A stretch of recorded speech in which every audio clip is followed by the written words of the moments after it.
Chief of army staff general M Naravane, chief of air staff air chief marshal V R. Chaudhari, chief of naval staff admiral R. Hari Kumar, Shrimati Anita Karwal, secretary department of school education and literacy, Shrimati Nivedita Shukla Verma, additional secretary यमोडी, अन्य वरिष्ठ अधिकारीगण, media के मित्रों, देवियों व सज्जनों, आज पब्लिक प्राइवेट पार्टनरशिप मॉडल के अंतर्गत 100 नए स्कूलों के विषय पर हाइब्रिड मोड में हो रहे सेमिनार में आप सबके बीच उपस्थित होकर मुझे बेहद खुशी है।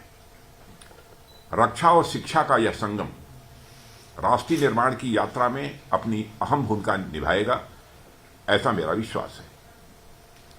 इसके लिए मैं सेमिनार से जुड़े सभी लोगों और खासकर इस स्कीम में अपनी रुचि दिखाने वाले संस्थानों को हार्दिक बधाई और शुभकामनाएं भी देता हूं। अभी अभी मैंने मिस अमिता वाटल, श्री अशोक पांडे और मिस ममता शैकिया के विचार सुने। इसका मतलब कि हम लोगों ने जो ये फैसला किया है, इसका एक पॉजिटिव मैसेज कॉमन मासेस तक पहुंचा है।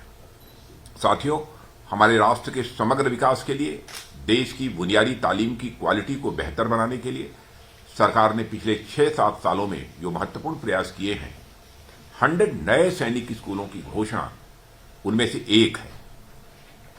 लगभग 60 साल पहले अस्तित्व में आए सैनिक स्कूलों की भूमिका बच्चों की शिक्षा समेत उनकी ओवरऑल डेवलपमेंट में अत्यंत महत्वपूर्ण रही है। स्वामी विवेकानंद से लेकर महात्मा गांधी, डॉक्टर अंबेडकर, सर्वपल्ली राधाकृष्णन जैसे महापुरुषों ने शिक्षा का जो स्वरूप अपने समाज के सामने रखा था, उस शिक्षा की ओर आगे बढ़ने में सैनिक स्कूलों ने अपनी अहम भूमिका निभाई है। और उन महापुरुषों ने किताबी तालीम के साथ साथ बच्चों के शारीरिक, मानसिक, नैतिक और आध्यात्मिक विकास पर भी विशेष बल दिया था। आप सभी यूनाइटेड नेशंस के 17 सस्टेनेबल डेवलपमेंट गोल्स यानी एसडीजी से अवगत होंगे। इसमें 4th गोल यानी क्वालिटी एजुकेशन को अन्य गोल्स को प्राप्त करने का महत्वपूर्ण माध्यम माना गया है। और विश्व के अनेक शिक्षाविदों और डेवलपमेंट एक्सपर्ट्स का मानना है कि क्वालिटी एजुकेशन समाज के चहुमुखी विकास के लिए एक ठोस नींव प्रदान करता है। और इन गोल्स को प्राप्त करने के लिए हमारी एक स्ट्रांग पॉलिटिकल कमिटमेंट रही है। और इसके लिए सरकार द्वारा सर्व शिक्षा अभियान, राष्ट्रीय माध्यमिक शिक्षा अभियान आदि पहले से ही चलाए जा रहे हैं। ऐसे में 100 नए स्कूल्स की घोषणा निश्चित ही आइसिंग ऑन द केक है। साथियों, सैनिक स्कूल को इसके 2 शब्दों यानी एक सैनिक और स्कूल के आधार पर देखा जा सकता है। इसमें सैनिक शब्द जहां एकता, अनुशासन और कर्तव्य परायणता का प्रतीक है, वहीं स्कूल शब्द शिक्षा के केंद्र का प्रतीक है। यानी किताबी शिक्षा के अलावा बच्चों को एक सुयोग्य नागरिक बनाने के लिए उनका शारीरिक, मानसिक और नैतिक विकास करना, उन्हें हाई क्वालिटी एजुकेशन उपलब्ध कराना, बच्चों के अंदर एकता, अनुशासन, भाईचारे जैसे गुण विकसित करना सैनिक स्कूलों का यह प्रमुख उद्देश्य है। और इसी के चलते आर्म फोर्सेज में जाने के इच्छुक बच्चे इन स्कूलों के माध्यम से अपने लक्ष्य को हासिल कर लेते हैं। देवियों सज्जनों, आप सभी ने वाटरलू के मैदान में नेपोलियन की पराजय के बाद ड्यूक ऑफ वेलिंगटन द्वारा कहा गया कथन सुना होगा। उसने कहा था कि battle of Waterloo was won on the playing field of eaten.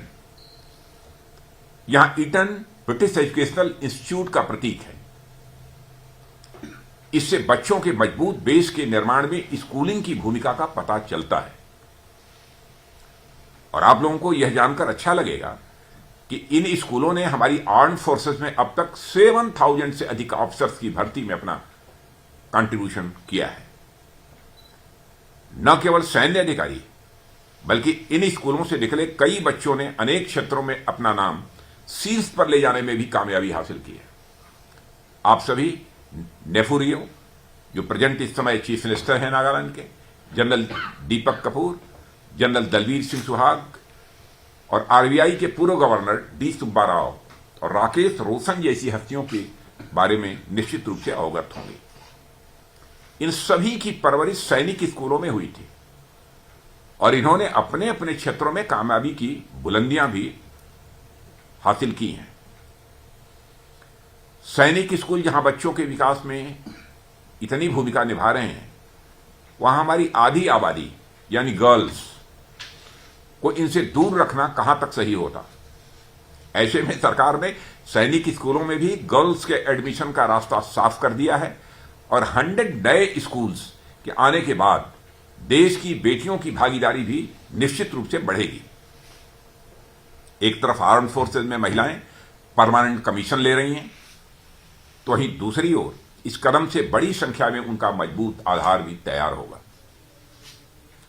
और इन सब के चलते सैनिक स्कूल आज स्वयं में आईआईटी और आईआईएम जैसा एक ब्रांड बन चुका है। अपनी उपलब्धियों के माध्यम से इसने अपनी एक अलग पहचान बनाई है। सैनिक स्कूल की इन्हीं उपलब्धियों को ध्यान में रखते हुए सरकार ने देश में 100 नए सैनिक स्कूलों की घोषणा की है और सरकार की घोषणा के बाद अनेक संस्थाएं इससे जुड़ने के लिए आगे आई हैं।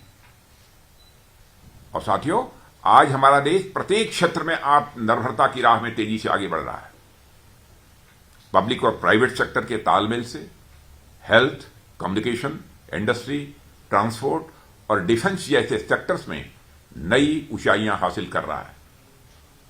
ऐसे में मेरा मानना है कि शिक्षा और बच्चों के हॉलिस्टिक डेवलपमेंट में भी एक क्रांति की आवश्यकता है, जो रक्षा, शिक्षा और निजी क्षेत्र की मजबूत भागीदारी से ही संभव है। और यह सेमिनार मैं समझता हूं इसी भागीदारी का एक फाउंडेशन स्टोन है।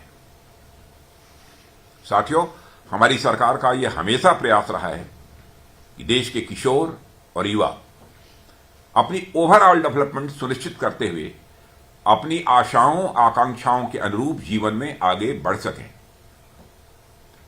इसके लिए राष्ट्रीय शिक्षा नीति 2020 का क्रियान्वयन हो, नेशनल कैडेट कोर जैसे युवा संगठनों की वैकेंसीज में बढ़ोतरी हो, खेलो इंडिया, स्टार्टअप इंडिया और फिट इंडिया जैसे अभियान हो।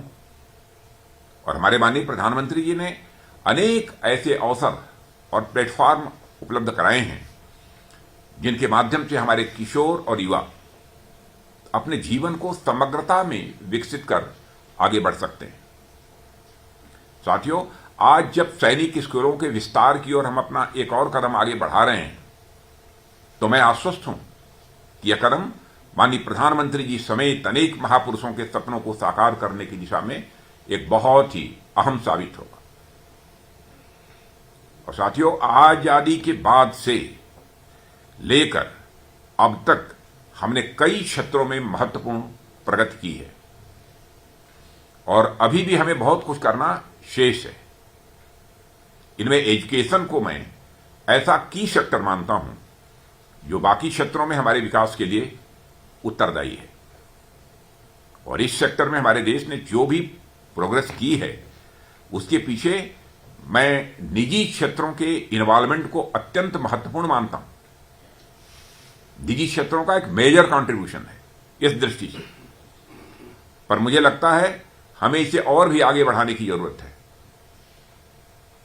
इसलिए मैं आप सभी से आह्वान करता हूं कि अधिक से अधिक संख्या में आप सभी सरकार के इस इनिशिएटिव से जुड़ें और अपने संस्थान को एक नए ब्रांड नेम के साथ जोड़ें। इसकी सभी प्रक्रियाओं से आपको आगे अवगत कराया जाएगा और काफी हद तक इसकी जानकारी आप सबको होगी। और हमारा यह प्रयास होना चाहिए कि बाकी कैरिकुलम के साथ देशभक्ति और राष्ट्र के प्रति निष्ठा भी हमारी शिक्षा और चरित्र का अंग हो। साथ ही मैं डिपार्टमेंट ऑफ डिफेंस और सैनिक स्कूल सोसाइटी से भी यह कहना चाहूंगा कि वे सभी स्कूल्स की परफॉर्मेंस और ऑडिट के आधार पर रैंकिंग के लिए एक मैकेनिज्म की भी व्यवस्था करें। इससे इनके बीच एक हेल्दी कंपटीशन और कुछ नया, अलग और बेहतर करने की भी एक प्रवृत्ति, इच्छा वो पैदा होगी। मैं एक बार फिर आप सभी के प्रयासों और इस सेमिनार की सफलता के लिए अपनी हार्दिक शुभकामनाएं देता हूं और यहीं पर मैं अपना निवेदन समाप्त करता हूं। आप सबको बहुत बहुत धन्यवाद। नमस्कार, मैं हूं मानक गुप्ता। अगर आपको हमारा ये वीडियो पसंद आया हो तो इसे लाइक और शेयर जरूर करें और हां, हमें सब्सक्राइब और फॉलो करना ना भूलें ताकि आप देश और दुनिया की कोई खबर मिस ना करें। तो जुड़े रहिए हमारे साथ और देखते रहिए न्यूज़ 24।